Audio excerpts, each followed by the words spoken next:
This is Acropolis.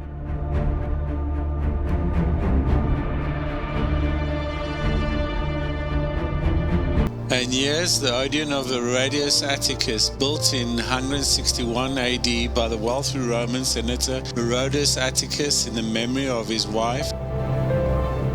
The semicircular theatre could seat around 5,000 spectators and was originally covered with wooden roof, making it one of the largest roofed theatres of the time.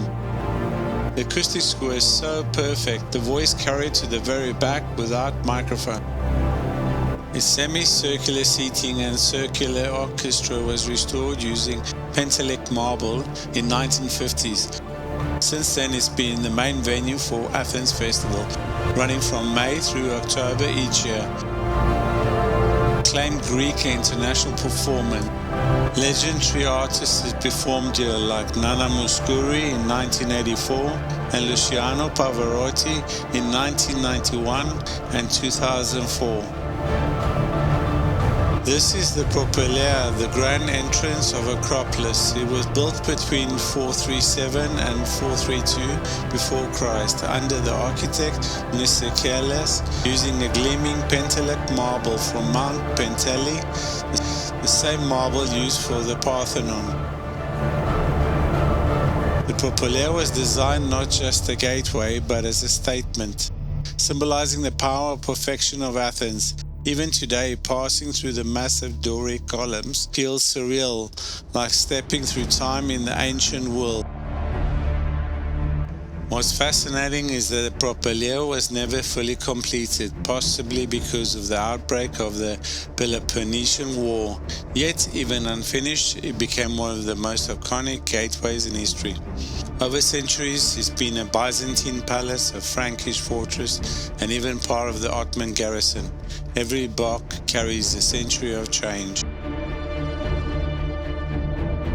Perched high on the bastion beside the Propylaea stands the Temple of Athena Nike, Greece's earliest fully iconic temple, built around 420 BC.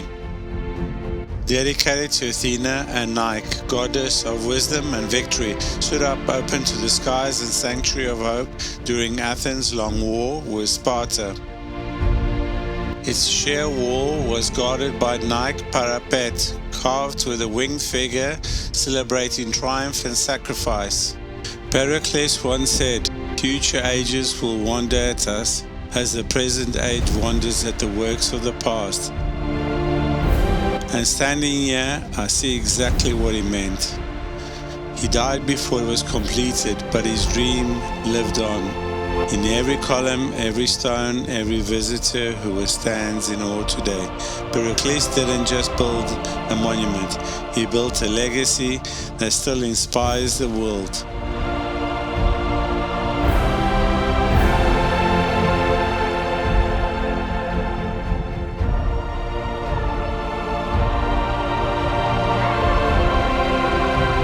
As you pass through these columns, the Acropolis unfolds before you, a view to behold, where marble and myth meet under the Athenian sky.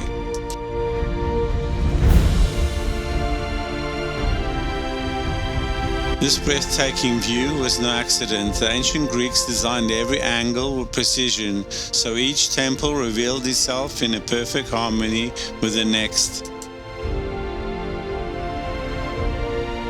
The magnificent Parthenon. Notice the 8 columns at either end. This wasn't random. Ancient architects knew your eyes naturally recognize 8 columns at first glance. It's a great instant harmony and balance. Along the sides, 17 columns stretch out, framing the cellar inside where the treasury and sacred spaces were kept. Every placement was designed to guide your eyes and mind. And here's the genius of the optical refinements. Platform, the stylobate, curves subtly upward, shedding rain and strengthening the structure. The column has entasis, a slight swelling of 4 centimeters, to make them appear perfectly straight from a distance. Though they seem to lean outward, they actually tilt inward, converging more than a mile above the center. Even the architrave and the roof follow these gentle curves. These adjustments might counteract optical illusions, keeping every line visually perfect. The west front is slightly higher than the east. Subtle tweak that elevates the structure and makes it appear flawless. Standing here, you can feel the deliberate mastery of the builders. Inside the Parthenon once stood the colossal statue of Athena Parthenos, one of the most magnificent works of the ancient world. Made of gold and ivory, stood over 12 meters high. Every detail was crafted with incredible precision. Gold-plated for armor, a robe, ivory for skin, and precious stones for adorn a shield. Imagine the light glinting off the gold, giving it the almost divine radiance. Right in front of me is the Caryatids of Erechtheion, 6 graceful marble maidens who had been holding the temple for more than 2,400 years. This temple was dedicated to both Athena and Poseidon, and it stood on the sacred ground where, according to the myth, the two gods competed for the city of Athens. Their return is unlike any other temple on the Acropolis, elegant, asymmetrical. These 6 figures aren't ordinary columns. They're sculptured maidens, each about 2.3 meters tall, carved with incredible detail. The robes fall in perfect flowing folds that actually support the weight of the roof. It's a mind-blowing blend of art and architecture. The name Caryatida means the maid of Caria, from Caria, a small town in Peloponnese, in Laconia, near Sparta. 5 of the original Caryatids are now safely preserved in the Acropolis Museum, protected from pollution and weathering. What you see here is a perfect replicas.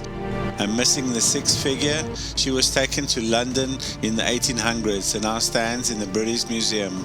Standing here, you can feel both awe and sadness. Awe at the genius that created them, and sadness knowing that one sister is still far from home, but together they still embody the spirit of Athens, elegance, endurance, and timeless grace. According to legend, this is where the goddess Athena and god Poseidon competed to become the patron of the city. Poseidon struck the ground with his trident, and spring salt water burst forth. Athena touched the rock, and from that very spot, the first olive tree sprang to life, a gift of peace, wisdom, and prosperity. The Athenians saw it as more valuable than sea itself, and they chose Athena as their protector.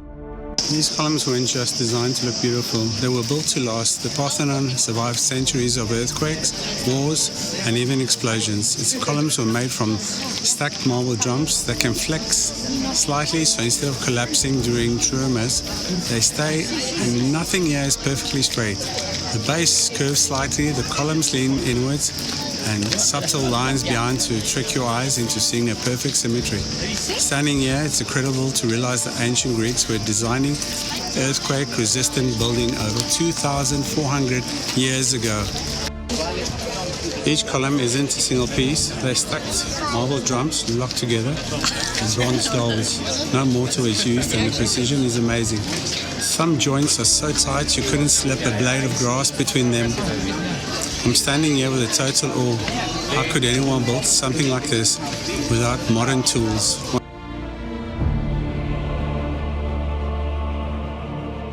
On the northern porch of Erechtheion, his elegance immediately stands out.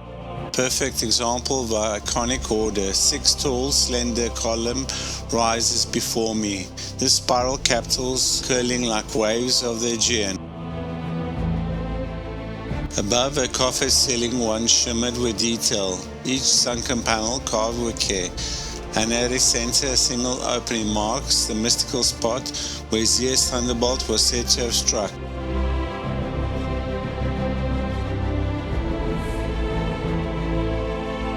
September 26, 1687, the night of the Acropolis shook.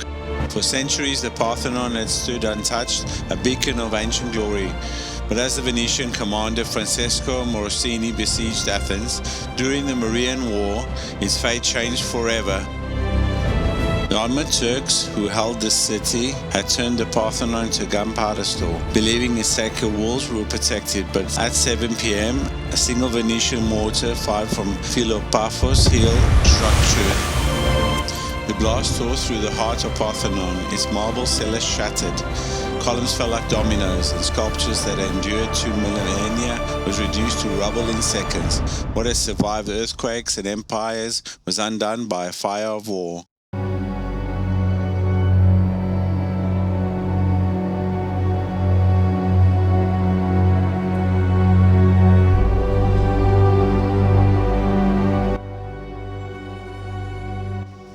In this recording, August 2025, the scaffolding was still up, but in September 2025, the western facade was freed from scaffolding for the first time in 2 centuries. A sign of progress, yet work must continue until at least 2026 to finalize, stabilize every block.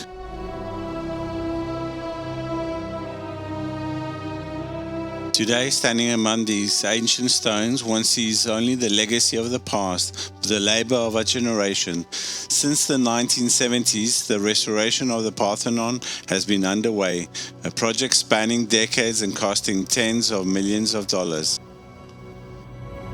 Earlier restoration used iron clamps that corroded, cracking the marble.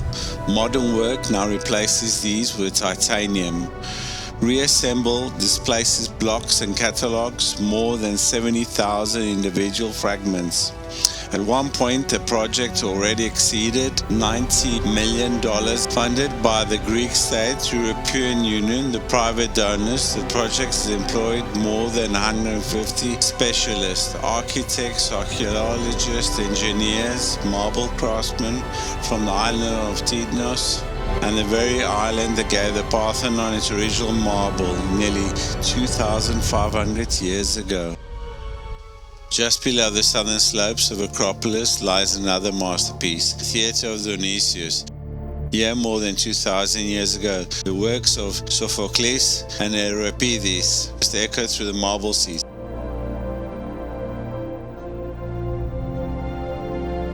And also across the Acropolis stands the modern museum, a home for its ancient soul. Here rest 5 of the original Caryatids and the Parthenon frieze, and the metopes depicting gods and heroes, and the pediment sculpture once crowning the temple. Beneath is the glass floor lies the ruins of the ancient Athens, a city layered of light, marble, and memory. Imagine the Parthenon as it once stood, every marble column gleaming in the Athenian sun, its pediments alive with color and myth.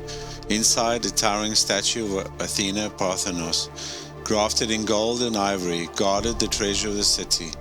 This was not just a temple, but a statement of perfection, a symbol of Athens at the height of its power. Here on the sacred hill, the ideals for reason, freedom, and civic duty took form. This was just not a monument of stone. It was the birthplace of true democracy, where the voice of the people first shaped the destiny of the nation.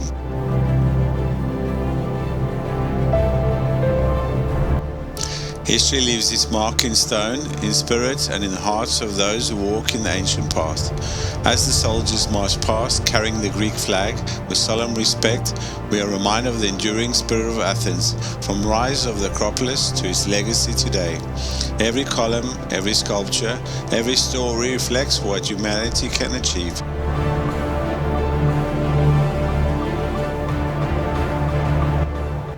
Thank you for exploring this journey with me. If you enjoyed the adventure, like, subscribe, and join me as we uncover more wonders around the world.